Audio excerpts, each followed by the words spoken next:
stop. Don't move. Just stay exactly as you are for a moment. Look at the device in your hand or the screen in front of you. It has a camera. It has a microphone. It knows where you are. It knows who you are with. It knows how long you've been standing there. And most importantly, it knows what you are thinking, because you probably just typed it into a search bar or whispered it to a friend.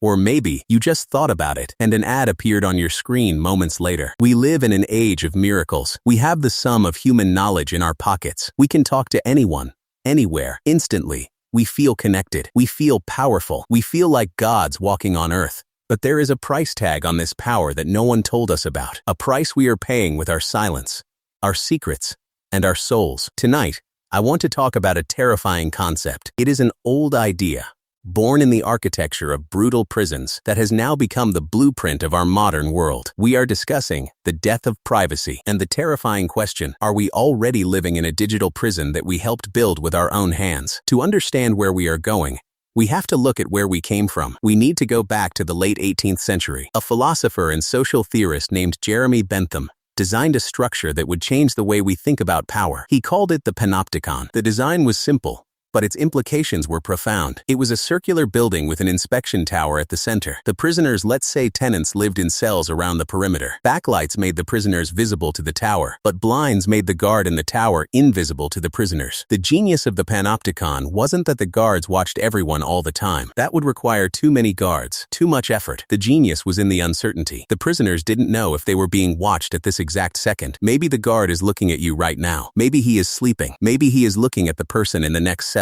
You just don't know. So, what happens to the human mind under these conditions? The prisoner realizes that he might be watched at any moment. So, he starts to act as if he is being watched every moment. He polices his own behavior. He follows the rules. He stops breaking the law, not because a guard stopped him, but because the fear of the guard stopped him. Eventually, the guard doesn't even need to be in the tower. The architecture itself does the work. The prisoner becomes his own guard. He internalizes the rules of the prison. That is the ultimate power, control without force. Now, I want you to look around you. Look at our world today. We have built a digital panopticon, but there is one terrifying difference. In Bentham's prison, the prisoners were forced into their cells. Today, we walked into our cells voluntarily. We locked the doors from the inside, and we handed the keys to the tech giants, the corporations, and the governments. We made a trade. It was a deal with the devil, disguised as a gift. We said, take my location data. Just give me the fastest route to work. We said, read my emails. Just give me a spam-free inbox. We said, listen to my conversations. Just give me a speaker that plays my favorite song. We traded our privacy for convenience. We sold our autonomy for comfort. And now, the walls of the panopticon are invisible. They are not made of brick and mortar. They are made of code and algorithms. The watchtower is in your pocket. It sits on your wrist. It watches you sleep in your bedroom.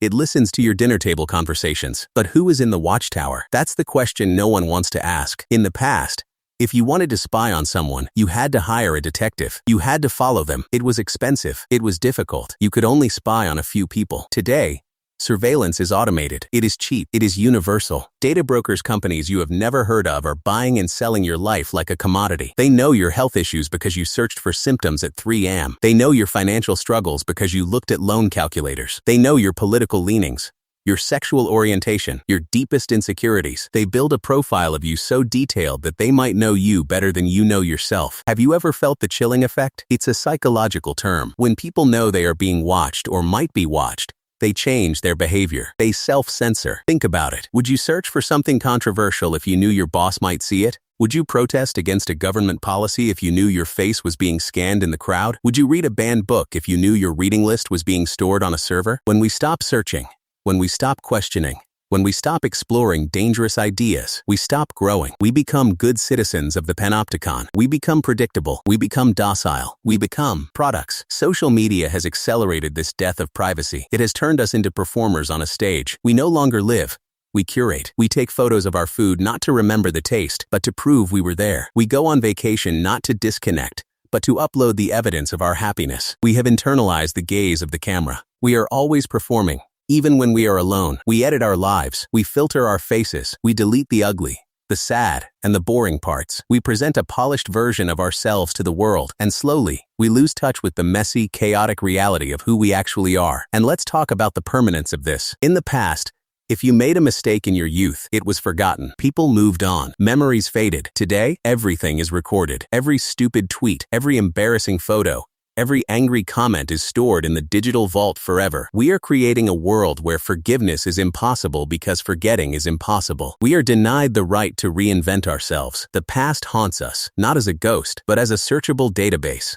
Some people roll their eyes at this. They say, I have nothing to hide, so I have nothing to fear. This is the most dangerous lie of the 21st century. It assumes that the watcher is benevolent. It assumes that the laws today will be the laws tomorrow. It assumes that good behavior will always protect you. But history is full of examples where good people became targets simply because the definition of good changed. Privacy isn't about hiding illegal acts. Privacy is about the dignity of having an inner life. It is about the right to be alone. It is about the space to make mistakes without an audience. Without privacy, there is no true thought. Without privacy, there is no dissent. And without dissent, freedom is just an illusion. So, what is the core message here? Is it too late? Are we permanently trapped? I don't think so. But the walls are getting higher. The lesson is that we must become conscious of the cage. We need to realize that free apps are not free, the currency is you. We need to relearn the art of being unobserved.